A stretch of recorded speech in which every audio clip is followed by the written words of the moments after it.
안녕하세요. 시그널 가이드입니다. 오늘은 잭슨홀 연준 심포지엄 이후 시장 반응과 함께 이더리움의 신고가 갱신 흐름, 비트코인 중장기 사이클 시나리오, XRP 수요 신호, 그리고 산업 제도권 편입 가속까지 8월 25일 현재 가장 뜨거운 이슈를 한 번에 정리하고 실전 대응 전략까지 제시해드리겠습니다. 끝까지 보시면 이번 주 시장에서 무엇을 보고 어디서 매수 매도를 고려해야 할지 명확해질 겁니다. 1. 오늘의 큰 그림, 잭슨홀 직후, 불확실성 현황, 방향성 모색. 잭슨홀 이벤트 직후 시장은 전형적인 소문에 팔고 뉴스에 산다 패턴을 거쳤습니다. 일부 매체는 파월 발언 전으로 BTC가 7% 급락하며 단기 레버리지 청산이 발생했고 직후 비트코인, 이더리움, 리플이 일제히 반등했습니다. 즉 변동성의 압축과 재확장이 빠르게 번갈아 나타난 겁니다. 비트코인 이벤트 직후 일시 흔들림에도 11만 달러대 중후반까지 회복하며 방향성 탐색 중. 이더리움 강한 매수 수요에 힘입어 신고가 갱신권 근접, 기관 유입이 특히 두드러짐. 리플 대형 거래소 결제 네트워크와의 마케팅 시너지 기대감으로 단기 수요 재정화 구간. 제 해석은 이렇습니다. 연준의 완화 기대가 큰 틀에서 유지되는 가운데 이벤트 당일의 잡음은 포지션 재정렬, 롱, 숏 청산이 만들어낸 노이즈였을 가능성이 큽니다.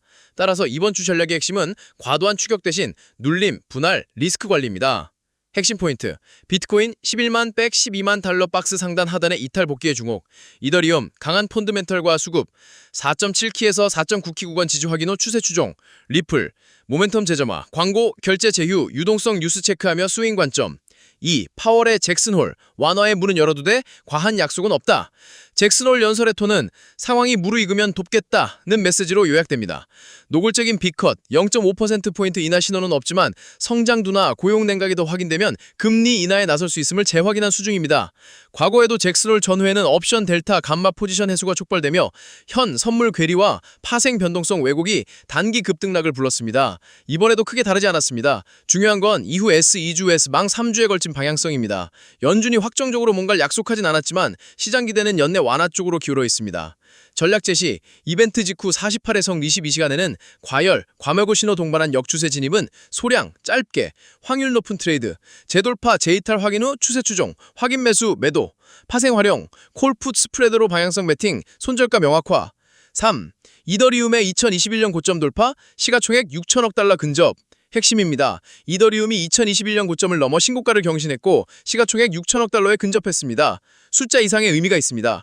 기관 유입 구조가 바뀌었다. 현물 ETF와 CME 선물의 동시 증가, 미결제 약정 상승은 단순 트레이딩이 아닌 지속 보유 수요를 시사합니다. 최근 ETF로만 수십만 이더리움 유무의 순유입이 보고되며 가격은 흔들려도 수급은 견고하다는 메시지를 줍니다. 네트워크 펀드멘털, 스테이블 코인 결제, 토크나, 디파이, NFT, 게임, L2 확장이 모두 이더리움 보안 수수료 구조와 연결됩니다. TVL 비중, L2 일일 트랜잭션 회복, 수수료 효율 개선이 병행되는 구조는 단기 과열과 별개로 장기 내재 가치를 끌어올립니다.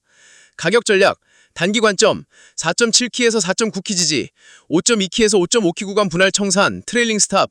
중기 관점, 연내 6키 테스트 시나리오 열어두기, 모멘텀이 이어지면 7키 이상 구간도 분할 대응.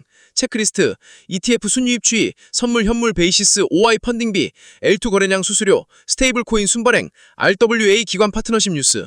4. 비트코인 중장기 사이클, 2027년까지 연장 강세. 일부 하우스는 비트코인 강세가 2027년까지 이어질 수 있다는 장기 시나리오를 제시합니다. 과도하게 낙관적일 수 있지만 정책 완화, ETF 및 기관 유입, 디지털금 내러티브와 겹치면 주기가 더 길어지는 경우도 과거에 존재했습니다. 낙관 시나리오, 2026년 27년 14만 달러에서 20만 달러 범주 초전. 중립 시나리오, 2025년 S26년에 12만 달러대 박스 상단 반복 터치, 단계적 신고가 갱신. 보수 시나리오, 성장 둔화, 정책 혼선이면 9만 달러에서 11만 달러 재평가 박스 정착. 핵심은 포트폴리오의 시간 분산, 정기적 분할 매수로 사이클 노이즈를 제거하고 파생, 현금 비중으로 변동성 해지를 병행하셔야 합니다. 전략 예시, 현금 30%, 비트코인 35%, 이더리움 25%, 알트 10%, 변동성이 높은 주간에는 현금 10에서 15% 추가 확보, 리밸런싱, 파생으로 하락했지, 풋코 스프레드, 급등 시 콜 일부 이익 실현. 5. 리플, 대형 결제 네트워크와의 브랜딩 시그널. 최근 대형 가르 네트워크와의 브랜디드 안고가 뉴욕 도심에 등장하며 리플 노출이 급증했습니다. 이건 세 가지 신호입니다. 소비자 접점 확대, 코인 고유의 페이먼트 내러티브를 주류 결제 브랜드가 증폭, 거래량 유동성 회복 기대, 브랜딩은 곧 거래소 유입, 호가 회복으로 연결되는 경우가 많습니다. 가격대 밴드, 단기에는 3.0S 3.8 구간 테스트가 빈번히 언급됩니다. 다만 이 구간에선 과거 매물대가 있어 분할 매도, 재매수 루틴이 유효합니다. 운용칩, 뉴스급 등시 추격 매수 대신 밀림 매수, 거래량 동반한 일봉 마감 돌파만 추세 인정, 스윙 구간 3.0에서 3.8, 포지션 나눠 진입 청산, 6. 제도권 편입의 가속, 잭슨홀의 그늘, 와이오밍의 햇볕. 잭슨홀 기간 암호화폐 업계의 대체 심포지엄이 와이오밍에서 열렸습니다. 연준 인사, 규제기관, 대형 운용사, 인프라 기업이 한자리에 모여 규제, 회계, 리스크 프레임을 스탠다드화하려는 움직임이 뚜렷했습니다. 요지는 간단합니다. 이 산업은 사라지지 않는다. 표준과 보호장치를 만들며 제도권으로 끌어들인다. 이는 기업, 기관의 장기 편입을 촉진합니다. 규제 명확성은 할인율 축소로 이어지고 그 자체가 밸류에이션 상향 압력이 됩니다. 7. 이번 주 실장 체크리스트와 매매 시나리오 1점 매크로 및 정책, 미 고용 물가 선행지표 약화 여부, 9월 FOMC 전 인하기대 변화, 파월, 연준 인사 발언 갤린더, 추가 완화 시그널, BS 중립, 달러 인덱스, 미국채 10년 Y, 달러 약세, 금리 하락 시 리스크 자산 랠리. 2점 온체인 및 수급, 거래소 순유입 순유출, 고래지갑 이동, ETF 순유입, 거래대금, 파생, 펀딩비, 베이시스, OI 급증 감소, 풋콜 스큐 변화. 3점 기술적, 비트코인 11만 12만 달러 박스 경계, 일봉 마감 기준 돌파, 이탈 확인 후 추세 추정, 이더리움 4.7, 4.9 박스 방위, 5.2키, 5.5키 구간 레인지 트레이드, 리플 3.0 지지, 3.8 저항, 거래량 동반 심한 돌파 인정, 4점 리스크 관리, 레버리지 축소, 손절가는 진입가 대비 5S 퍼프로 동도로 짧게, 이벤트 전후에는 포지션 사이즈를 평소에 50에 70%로 줄여 생존율 우선, 수익 났을 때 일부 현금화, 죄진입잡은 따로 확보. 8점 한 번 더 정리. 잭슨홀 이후 당장 사야 하나요? 첫 급등, 급락 직후에는 신호 왜곡이 잦습니다. 확인 후 진입이 승률을 높입니다. 이더리움은 너무 올라 보이는데요. 펀드멘털과 수급이 강합니다. 지지 확인 후 분할 매수, 목표가 분할 청산을 권합니다. 비트코인 2027년까지 강세, 믿을만 한가요? 가능한 시나리오일 뿐 확정은 아닙니다. 시간 분산, 리밸런싱으로 확률을 내 편으로. 리플은 어떻게?